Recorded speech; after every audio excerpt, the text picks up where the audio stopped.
Springleaf Residence just opened for preview and the crowd over the weekend was massive. For a place that is actually tucked away in a mostly landed enclave, the interest was honestly quite surprising. But maybe it shouldn't be as well, because you've got direct MRT access, nature all around, and launch prices that are relatively palatable. So today we're going to look at why this project is drawing so much attention, what kind of buyers it actually makes sense for, and whether the numbers stack up for both own stay and investment. So let's dive in.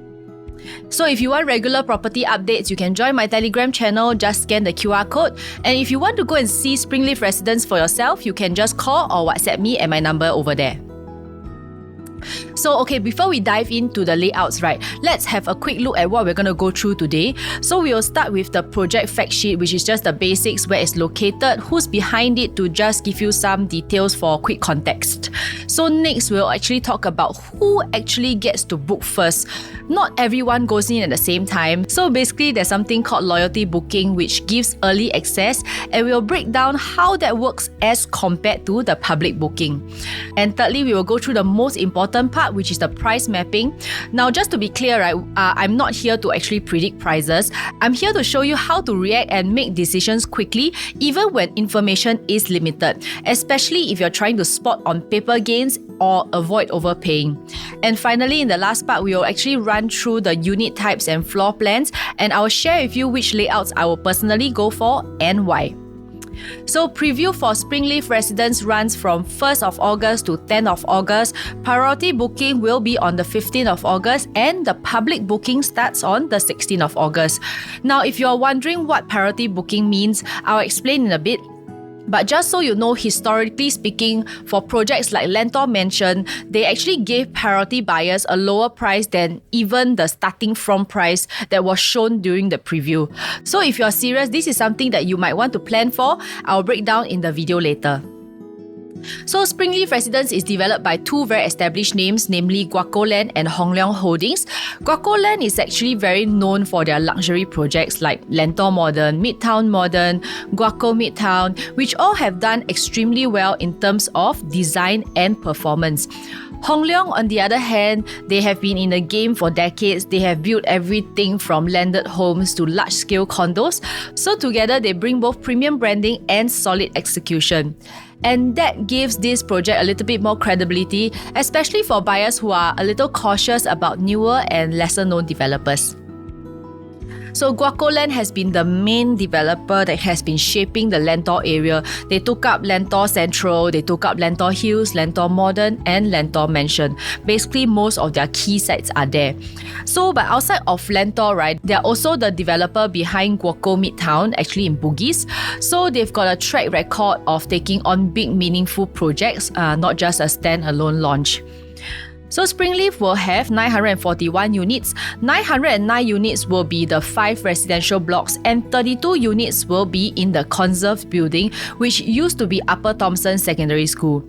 So instead of flattening everything, part of their site's original identity is being retained. So it sits on 344,000 square feet of land with a 99-year lease starting from 15 July 2024. The estimated TOP date for Springleaf Residence is actually second half of 2029, and the legal completion by end of 2031. So there are 759 car park lots, which gives you about 80% allocation, and that includes EV and accessible lots. You also have 236 bicycle lots at Basement 1 as well. So for construction-wise, it will be done using APCS, or Advanced Precast Concrete System, which actually basically means that it is still a precast project, but there is some flexibility built within. So even though it's prefabricated, there are still walls that can be hacked off, so it gives owners a bit more options to reconfigure the space later on. Springleaf is actually located right to Springleaf MRT, which is located along the Thomson East Coast Line. So if you're someone who actually needs this public transport access, this is about as convenient as it gets for a low-density area. It is surrounded by mostly landed homes and greenery, so the overall vibe is a lot more peaceful as compared to a more built-up estate. So you got the Springleaf Nature Park, Upper Seletar Reservoir, and practically the whole central catchment area right at your doorstep. In terms of driving, right, it connects you easily to the SLE and CTE, and from there you're just a few minutes away to places like Lentor, Yio Chu Kang and Upper Thomson. So, however, on the other hand, this is not a place with malls or schools downstairs. If you're looking for a space with quiet and nature without being too far from the MRT, I feel that Springleaf Residence is one of the spots that offers all three. So another thing to note is the upcoming North-South corridor, which is expected to complete in 2026. So it is a 21.5 kilometer expressway that connects the north, including areas like Woodlands, Sembawang Yishun, all the way down to the CBD and East Coast Park area. So what is different about this expressway is that it's designed not just for cars, but there is also dedicated bus lanes, cycling paths, and walking tracks at the surface level. So it would definitely mean that there's an improvement in the overall flow, not just for drivers, but for public transport users and cyclists. So for Springleaf in particular, it would mean that you have an alternative route to town without needing the full reliance on the SLE. So over time, right, this might help divert traffic away from the SLE, which would also mean less road noise for the residents staying here. So Springleaf is on the Thomson East Coast Line, which is one of the newer MRT lines in Singapore, and it is currently still expanding. So right now, it already connects you to key places like Orchard, Marina Bay, and also Shenton Way. But once Phase 5 is actually fully open, which should happen by around 2026, you will also have direct access for areas all the way to Bedok. So the Thomson East Coast Line doesn't just get you to town, it actually cuts across the entire island from north to east, which makes it really convenient, especially if you don't drive and you want to avoid the expressway traffic. And for a project like Springleaf, which is a little bit more tucked away, having this kind of direct MRT access, it would make a huge difference. So just now, like I mentioned, the connectivity really opens up. You are like 4 stops away to Upper Thomson, which is known for its food scene. You have everything from Thai, Japanese or local zi char, right? And if you're heading to town, Orchard is 10 stops away. Pretty direct, you don't even need to change lines. And for those working in the CBD, you can actually get to Shenton Way in 15 stops, which is actually quite efficient for a project that's sitting in such a far north area, right? The Thomson East Coast Line also links to major lifestyle spots. So we have Gardens by the Bay, East Coast Park, and even Changi Airport Terminal 5 when it's ready, all accessible by train without the need to change lines. So regardless if it's food, work, shopping or travel, right, the reach is actually there. So it's actually quite rare for a development that is located in a landed area that is surrounded by parks and reservoir, but yet enjoy all this connectivity. So when we look at the site plan, the south side over here faces the Seletar Expressway. So that is something that you need to be aware of, is especially if you are someone who is more concerned about the road noise. Here on the north side, right, you get the Springleaf Forest Buffer, which is really nice because it gives you the greenery and sense of privacy, which is quite rare in new launches these days.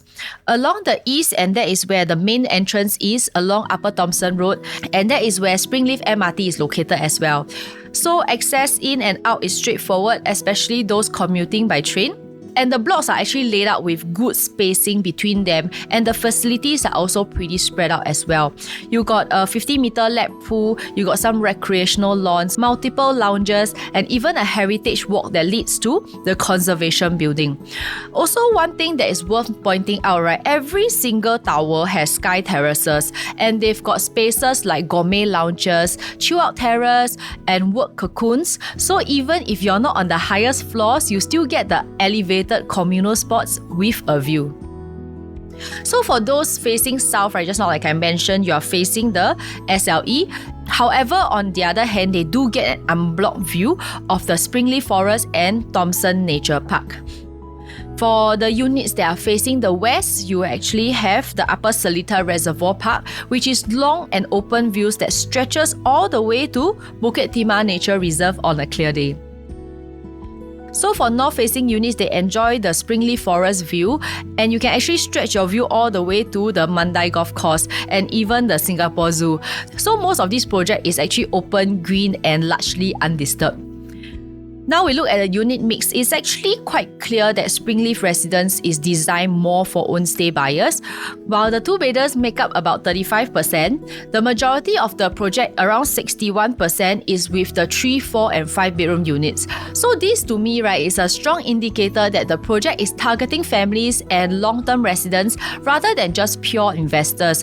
And you also got a small selection of units in the conserved building, including 1, 2 and 3 bedroom, but those are actually very limited in numbers lah. So this is the unit distribution. You can take a screenshot if you want. And just now, like I mentioned, right, each block actually comes with sky terraces, which actually helps with airflow and it breaks up the building mass, which is a nice touch for ventilation and breathing space. So here is the official guide price for the public launch, which will happen on 16th of August. As I mentioned earlier about the priority booking system, if we go by what happened in the past Guacoland launches, like Lentor mentioned, actually the developer just confirmed today that those who actually qualify for priority booking will receive an additional 1% discount off this guide price. So if you're eligible, right, that early access might not just only get you a better stack, it might also save you quite a bit as well. So the question is, who is eligible for this priority booking? So here is the breakdown. You'll be eligible if you are a former direct buyer of Guacoland or Hong Leong properties, even if you have already sold it, as long as you were a first-hand buyer. So if you are a current occupant of one of their resale properties or even a tenant, you can qualify. However, you need to show some proof like your property tax bill or your SP services. This only applies to any joint venture between Guacoland and Hong Leong. So you can refer to the list of past projects here, and if your project's name is on it, just prepare the necessary documents for verification. It will give you access to priority booking and also 1% lower than the public launch. So when we look at the transactions at Lentor mentioned, right, there is a clear pattern. The units that are booked on 15 March, right, are under the priority booking system, which were consistently about 1% cheaper than the similar units sold just a day later on March 16, which is the public launch. And this wasn't just a one-off thing. The same trend actually showed up across multiple 2 and 3 bedroom stacks. So Springleaf will follow the same structure. Qualifying for a priority booking could mean walking in with an immediate paper gain even before the first day of public sales. So while priority booking is great, it does come with its own sets of challenges. So the biggest issue is that you have too many options right in front of you and you have too little data, and because there is no transaction history yet to guide you, you're basically going in blind, trying to figure out which unit is the best without knowing how the rest of the stacks will perform. Ironically speaking, you have early access, which will mean you can see everything, which can make it a little bit harder to decide. And with only just a very short window to book, right, many buyers end up second guessing themselves, or even worse, picking a unit that they realize that wasn't the best fit. So while the discount is real, the decision pressure is very real too. So that is why in this video, I'm going to guide you through it. And if you are one of the first few in queue, or even anywhere within the first 100 ballot number, this will help you make sense of your options, because when you are in that room, right, and it's your turn to pick, there is no time to hesitate. So you can use this as your reference point so that you don't just get in early, but you also get in smart. So the next question is, how do we get data as soon as possible? So I'm going to walk you through how to do price mapping, not to predict the prices ahead of time, but just to help you make a smarter decision on the day itself when the prices are finally released. So the following few slides, right, are just based on illustration only, not based on actual pricing. However, this is the same method that you can apply to most of the other launches out there as well. Because let's be real, on booking day, things move very fast. You only have a short window to pick and it is easy to get overwhelmed. So the very first step is to decide right up front what kind of unit types you are open to. Sometimes with your budget, right, you will find yourself in a situation where you can actually afford a high floor 2-bed 1-bath, or you can go for a low floor 2-bed 2-bath.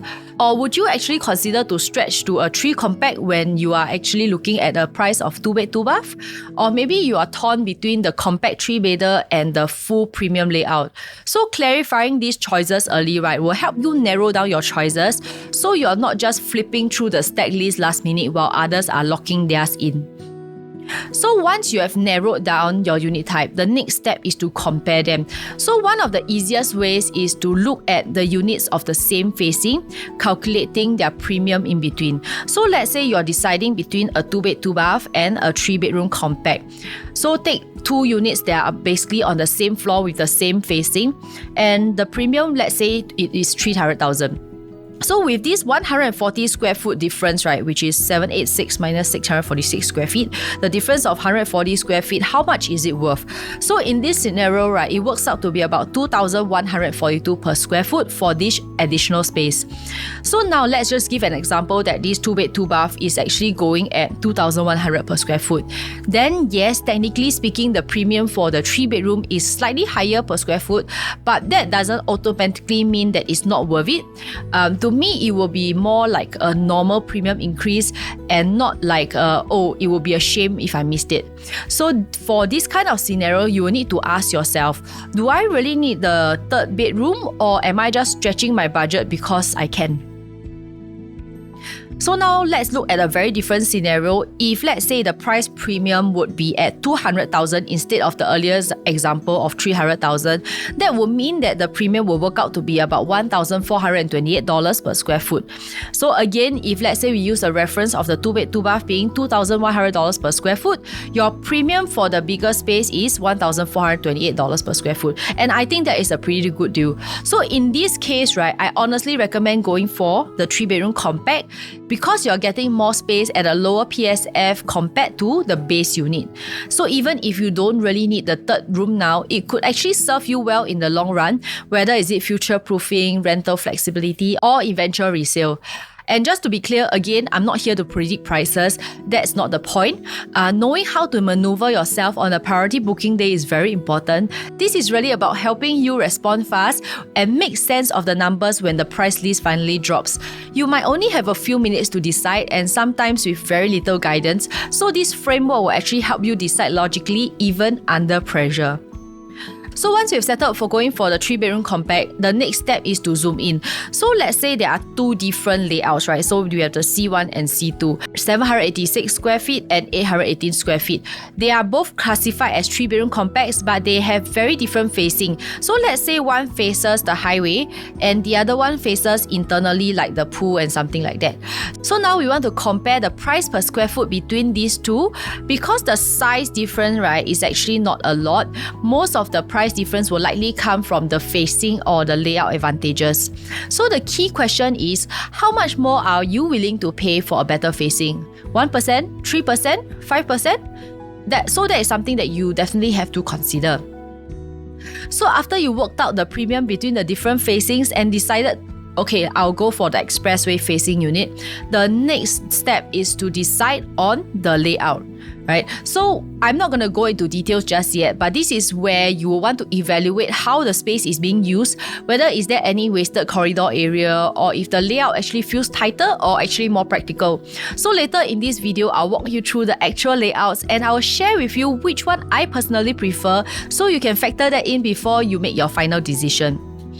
So let's say at this point you have already narrowed down, okay, 786 square feet expressway facing, and within that, right, there is actually 2 stacks, stack 10 and stack 18, both of the same size, same facing.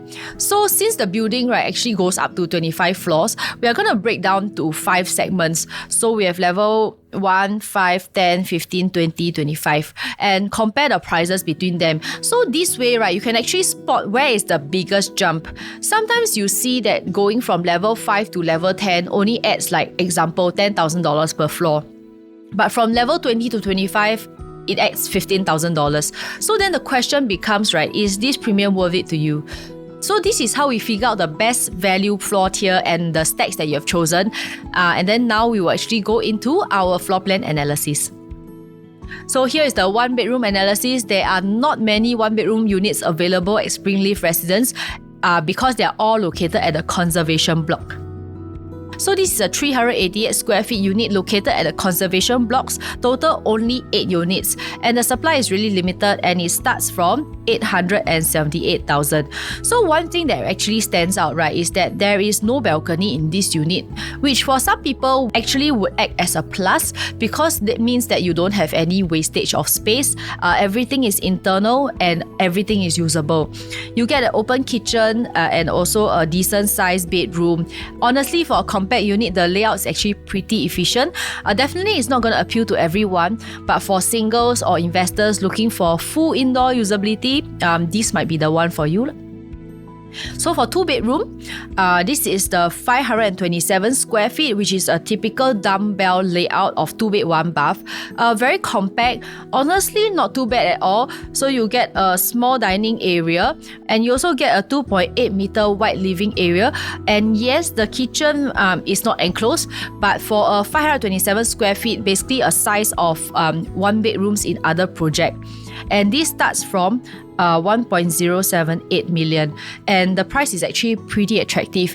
The trade-off is that these units are actually facing the expressway. So now we compare to the 646 square feet unit. So this is actually the 2 bed 2 bath, and you get a semi-enclosed kitchen. You can actually cover it up if you want.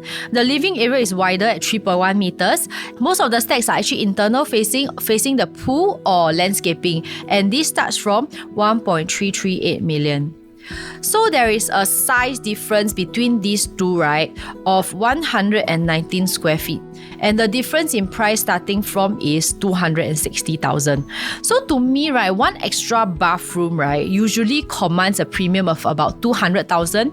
So with this layout, right, you are getting actually a lot more. You're getting a wider living room and a better orientation and the kitchen option. For me personally, I will go for the 2 bed 2 bath. But of course, it actually depends on your budget and of course what you are prioritizing. And then on the right, we actually have the 592 square feet 2-bedroom here at the conservation blocks, and there are only 8 of such units. So just like the 1-bedroom layout at the conservation block earlier, right, there is no balcony. Again, full interior usage of space. Layout wise, it's okay. 2 proper bedrooms and bathrooms. Nothing much to complain about basically. And then we move on to the 3-bedroom analysis. We have actually 4 different types of 3-bedroom. We have the basic series, we have the standard series, and we have the plus series. And lastly, we have the conservation block series. So I'll first start with the 3-bedroom basic series. So we have 2 types. We have 786 square feet and 818 square feet. So let's start with the 786 square feet. The kitchen over here, it does not have a window. Both bathrooms also do not have a window. And for this layout, it starts from 1.618 million. It has a dumbbell layout for this 3-bedroom. I would say it's pretty efficient, but quite enclosed because there isn't much windows anywhere basically. And if we compare that to the 818 square feet, right, this is the traditional layout where all the bedrooms are tucked to one side.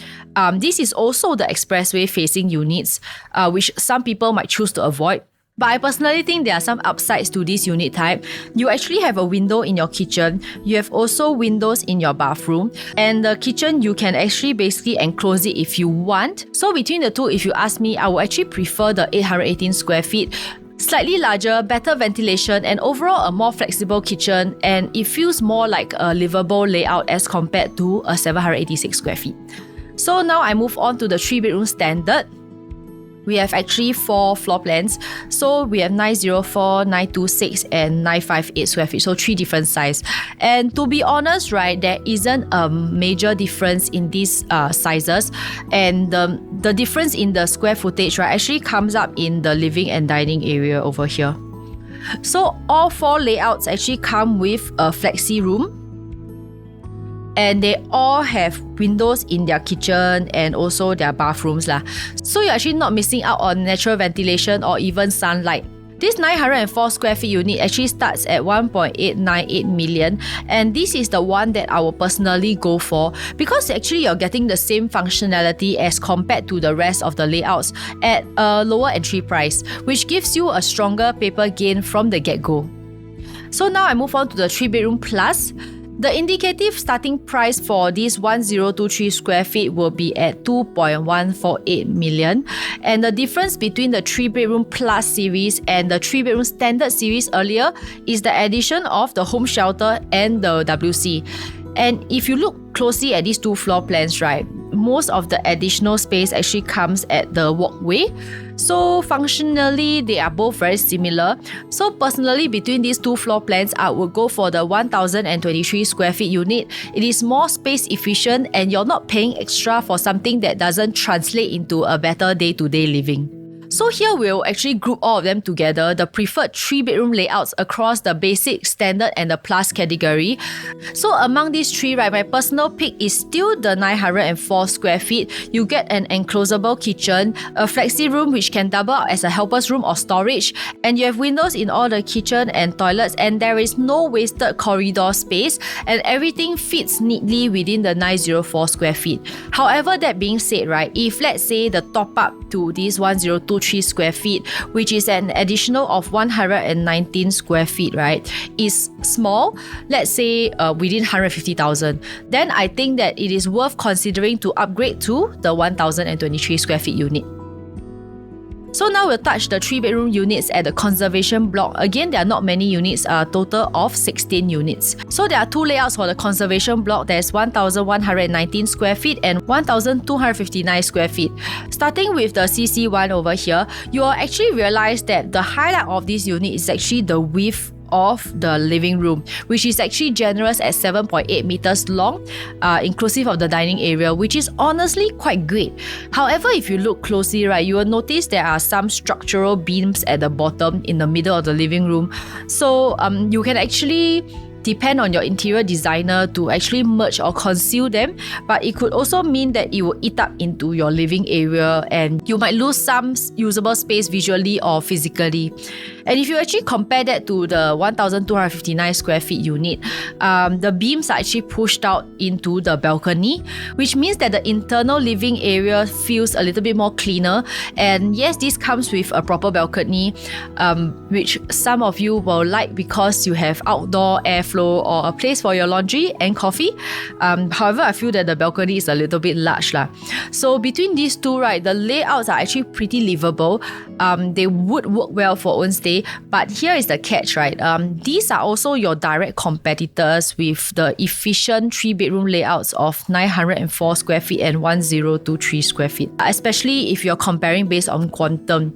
And once you're hitting the 1,200-ish square feet territory, right, you're actually not too far off from the 4-bedroom units, which are actually at 1,227 square feet.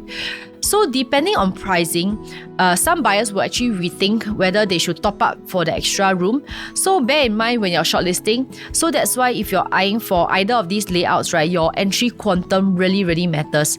Because if you're in direct competitor with the 1,023 square feet from the regular building, right, you are paying a lot more just for extra space with a slightly different configuration.